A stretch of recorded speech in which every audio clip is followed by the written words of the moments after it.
নমস্কাৰ মই ৰাহুলে লৈ আহিছোঁ আগন্তুক হ'বলগীয়া অসম চৰকাৰৰ বিভিন্ন এক্সাম যেনে এডিআৰই আছাম পুলিচ এপিডিচিএল ইত্যাদিৰ প্ৰতি লক্ষ্য কৰি কিছুমান ইম্পৰ্টেণ্ট এমচিকিউ তাৰে আজি আছাম ইকনমিক্সৰ পৰা পাৰ্ট 1 আলোচনা কৰিবলৈ ওলাইছোঁ আৰু ইতিমধ্যে মই বিভিন্ন ভিডিঅ'ৰ সিৰিজ সম্পূৰ্ণ কৰিছোঁ যেনে আছাম বুৰঞ্জী কলা আৰু সংস্কৃতি অসমৰ ভূগোল ৰাজনীতি অসমৰ সাহিত্য আৰু লগতে অসমৰ পৰিৱেশ জগতৰ কিছু ভিডিও মই ইতিমধ্যে আলোচনা কৰিছোঁ যদি আপোনালোকে ভিডিওবোৰ চোৱা নাই ভিডিওটিৰ ডেসক্ৰিপচনতে পাব লিংকবোৰ আৰু ইতিমধ্যে হৈ যোৱা সকলোবোৰ ভিডিওৰ আপোনালোকে পিডিএফ ল'ব পাৰিব মোৰ টেলিগ্ৰাম চেনেলৰ পৰা টেলিগ্ৰাম চেনেলৰ লিংকটো মই ভিডিওটিৰ ডেসক্ৰিপচনতে দি দিম পিছে বলক পলম নকৰাকৈ আজিৰ পাৰ্ট 1 আসাম ইকনমিৰ ভিডিওটি আলোচনা কৰোঁ এক নম্বৰ কোৱেশ্চন এটো এপিএসসি দিছিল 2020 চনত ইয়াত দিছে which statement among the following is not true about the GST council ইয়াতে তলত দিয়া স্টেটমেন্টবোৰৰ পৰা কোনটো জিএসটি কাউন্সিলৰ ওপৰত শুদ্ধ নহয় বুলি সুধিছে ইট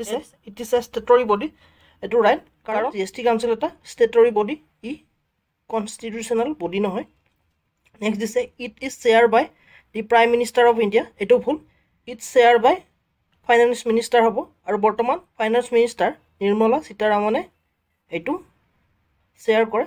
নেক্সট সি2 দিছে it's decide the rate of tax on good and service except some items এটো শুদ্ধ কিছুমান আইটেমৰ বাহিৰে ই সকলোবোৰ আইটেম মোৰ টেক্স নিৰ্ধাৰণ কৰে কিছুমান প্ৰডাক্ট যেনে পেট্ৰলিয়াম আইটেম এলকহল ইত্যাদি জিএসটি আন্ডাৰত আহা নাই আৰু ইয়াতে টেক্স ৰেট নিৰ্ধাৰণ কৰে বৰ্তমান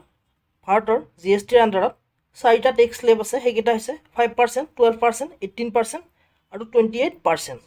অপশন ডি টু দিছে it was constituted by president of India এটো শুদ্ধ গতিকে ইয়াৰ অপশন বি টো হ'ব ৰাইট এনসাৰ কাৰণ এটো ভুল ইয়াত দিয়াৰ ভিতৰৰ পৰা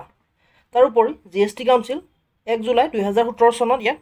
কাৰ্যকৰী কৰা হয় আৰু সেই 1 জুলাইৰ পৰা বা 1 জুলাই দিনটোকে জিএসটি ডে হিচাপে ঘোষণা কৰা হয় next question 2 number the national bamboo mission thrive to national bamboo mission ওপৰত সুধিছে আৰু এটো এপিএসসি দিছিল 2020 চনত ইয়াত সুধিছে 1 increase area under bamboo plantation in non forest area এটো শুদ্ধ 2 দিছে ৰিজুভেনেট the under development bamboo industry in India eto শুদ্ধ 3 দিছে take over the stick paper mill in India eto শুদ্ধ 4 number explore the export market for bamboo eto ভুল যেহেতু ইয়াৰ প্ৰথম তিনিটা শুদ্ধ হে ইয়াৰ ৰাইট আনসাৰটো হ'ব C 1 2 3 এটো এটা সেন্ট্ৰেলি স্পন্সৰ স্কিম হয় আৰু এটো লঞ্চ কৰা হৈছিল 2006-7 বৰ্ষত নেক্সট কোৱেশ্চন 3 নম্বৰ এটো এপিএসসি দিছিল 2020 চনত ইয়াত সুধিছে which one of the following correctly describe the angel tax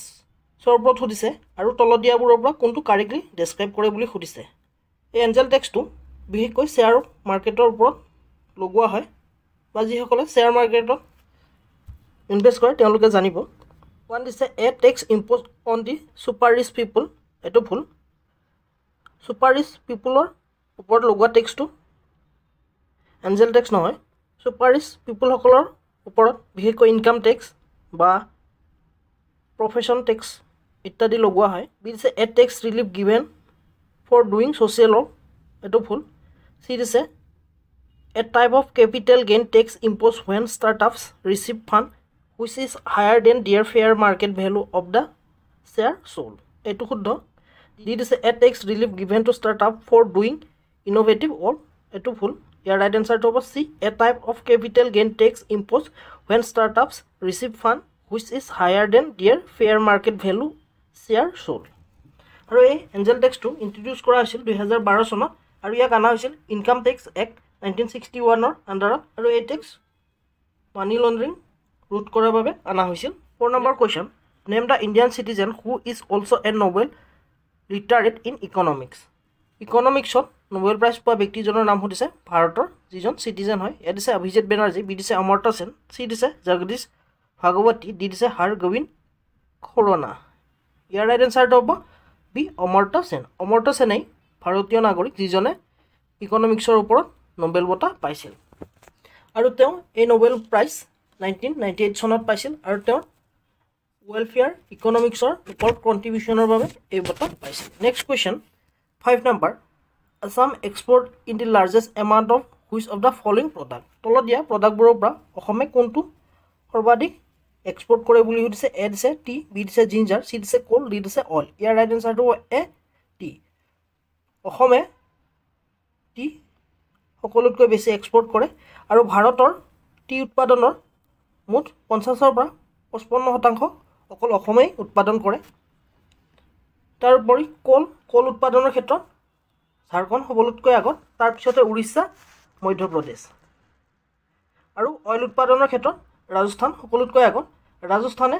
ভাৰতৰ সৰ্বমুঠ উৎপাদনৰ 23.29% উৎপাদন কৰে তাৰপিছতে গুজৰাটে 12.5% আৰু তৃতীয় স্থানত আছে অসম 12.1% আৰু কোনোবা বছৰ গুজৰাট পিছত যায় অসম মাজত হৈ যায় গুজৰাট আৰু অসমৰ মাজত ইণ্টাৰচেঞ্জ হৈ থাকে পজিশ্যনটো কিন্তু ৰাজস্থান সৰ্বাধিক স্থানত থাকে নেক্সট কুৱেশ্যন 6 নম্বৰ Assam is known for the production of which tea Assam কোনটো টি প্ৰডাকশ্যনৰ বাবে জনাজাত বুলি সুধিছে এ দিছে ৰেড টি বি দিছে য়েল্লো টি চি দিছে গ্ৰীণ টি ডি দিছে ব্লেক টি ইয়াৰ ৰাইট এনচাৰটো হ'ব ডি ব্লেক টি অসমে বিশেষকৈ ব্লেক টি প্ৰডাকশ্যনৰ বাবে জনাজাত তাৰোপৰি অসমে প্ৰায় সকলো প্ৰকাৰৰে টি কিছু পৰিমাণে উৎপাদন কৰে red tea yellow tea green tea black tea golden tea white tea pink tea blue tea ইত্যাদি সকলো প্ৰকাৰৰ টিয়ে অসমে কিছু পৰিমাণে উৎপাদন কৰে next question 7 number what is the scientific name of the Chinese টিৰ সাইণ্টিফিক নেম কি সুধিছে এ দিছে কেমেলিয়া চিনেচিছ ভেৰিয়েটেল বি দিছে Camellia sinensis assamica varietal C দিছে কেমেলিয়া চিনেচিছ ভাৰ ডি দিছে চিলন ইয়াৰ ৰাইট এনচাৰটো হ'ব এ কেমেলিয়া চিনেচিছ ভেৰিয়েটেল চাইনিজ টিৰ সাইণ্টিফিক নামটো হৈছে কেমেলিয়া চিনেচিছ ভেৰিয়েটেল তাৰোপৰি ইয়াত অপশ্যন বি দিছে কেমেলিয়া চিনেচিছ এছামিকা ভেৰিয়েটেল এইটো হৈছে আছামিজ টি বা অসমে যি টি প্ৰডাকশ্যন কৰে সেইটোৰ সাইণ্টিফিক নেম কেমেলিয়া চিনেচিছ ভাৰ এইটো হৈছে চাইনিজ টি বা ভেৰিয়েটেল বা ভাৰ দুইটাও ক'ব পাৰে এইটো হৈছে চাইনিজ টি আৰু চিলিয়ন হৈছে শ্ৰীলংকাৰ tea next question 8 number the scientific name of the Assam tea অসমৰ চাহৰ সাইণ্টিফিক নেম কি উঠিছে এ দিছে কেমেলিয়া চিনেচিছ ভেৰিয়েটেল বি দিছে Camellia sinensis assamica varietal D দিছে কেমেলিয়া চিনেচিছ ভাৰ ডি দিছে চিলন ইয়াৰ ৰাইট এনচাৰটো হ'ব বি কেমেলিয়া চিনেচিছ এছামিকা ভেৰিয়েটেল অসমৰ চাহৰ সাইণ্টিফিক নেম হৈছে কেমেলিয়া চিনেচিছ এছামিকা ভেৰিয়েটেল আৰু এইটো মনত ৰাখিব প্ৰায় এক্সামবোৰত সোধা দেখা যায় অসমৰ চাহৰ সাইণ্টিফিক নেম কি next question 9 number who was the first Assamese commercial tea planter অসমীয়া কোনজন প্ৰথম কমাৰ্চিয়েল টি প্লেণ্টাৰ বুলি সুধিছে বা চাহ উৎপাদনকাৰী কোন বুলি সুধিছে অসমীয়া ব্যক্তি এ দিছে মণিৰাম দেৱান বি দিছে গোমধৰ কোঁৱৰ চি দিছে কুশল কোঁৱৰ ডি দিছে আনন্দৰাম ঢেকিয়াল ফুকন ইয়াৰ ৰাইট এনচাৰটো এ মণিৰাম দেৱানে আছিল প্ৰথমজন অসমীয়া যিজনে কমাৰ্চিয়েল বা ব্যৱসায়িক ভিত্তিত চাহ খেতি কৰিছিল আৰু প্ৰথমখন চাহ বাগিচা আছিল চীনামৰা তাৰ ওপৰত তেওঁ টুকলায়ো সাজিছিল next question 10 number in which place of Assam Maniram Dewan to tea garden situated at present বৰ্তমান সময়ত অসমৰ কোন ঠাইত মণিৰাম দেৱানে সজা দুখন টি গাৰ্ডেন অৱস্থিত বুলি সুধিছে এ দিছে যোৰহাট এণ্ড সোণাৰী বি দিছে ধেমাজি এণ্ড লখিমপুৰ চি দিছে শোণিতপুৰ এণ্ড দৰং ডি দিছে গোলাঘাট এণ্ড নগাঁও ইয়াৰ ৰাইট এনচাৰটো এ যোৰহাট এণ্ড সোণাৰী বৰ্তমান মণিৰাম দেৱানে সজা চীনামৰা আৰু টুকলাই এই দুখন হৈছে যোৰহাট আৰু সোণাৰীত আছে নেক্সট কুৱেশ্যন 11 নম্বৰ ইন মানবেন tea company who was the first Indian superintendent মানবেন টি কোম্পানীৰ কোনজন ভাৰতীয় প্ৰথম ছুপাৰিনটেণ্ডেণ্ট বুলি সুধিছে এ দিছে সোমেশ্বৰ শৰ্মা বি দিছে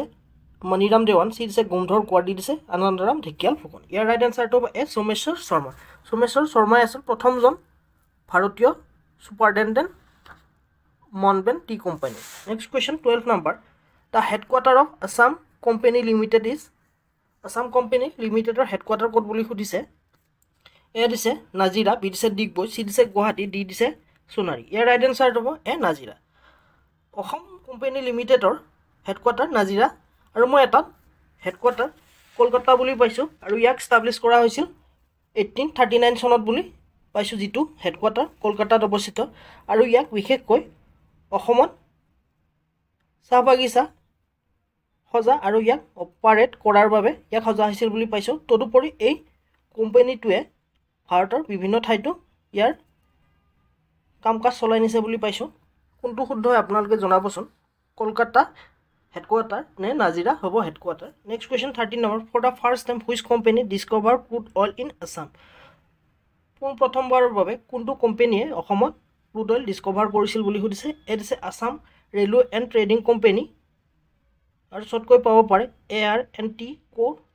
বি পাব পাৰে অইল ইণ্ডিয়া চি দিছে আসাম অইল ডি দিছে NRL ইয়াৰ ৰাইট এনসাৰটো হ'ব A Assam railway and trading company আৰু এই কোম্পানীটোৱে প্ৰথমে অসমত তেল ডিস্কভাৰ কৰিছিল নেক্সট কোৱেশ্চন 14 নম্বৰ হিন্দী দিৱস সেলিব্ৰেটেড ইন হিন্দী দিৱস কেতিয়া সেলিব্ৰেট কৰা হয় বুলি সুধিছে এ দিছে 14 ছেপ্টেম্বৰ বি দিছে 10 জানুৱাৰী চি দিছে 14 আগষ্ট ডি দিছে 14 ফেব্ৰুৱাৰী ইয়াৰ ৰাইট এনসাৰটো হ'ব 14 ছেপ্টেম্বৰ 14 ছেপ্টেম্বৰ তাৰিখে হিন্দী দিৱস পালন কৰা হয় আৰু এইটো কাৰেণ্ট এফেয়াৰ্ছৰ পৰা লোৱা হৈছিল next question 15 number through the which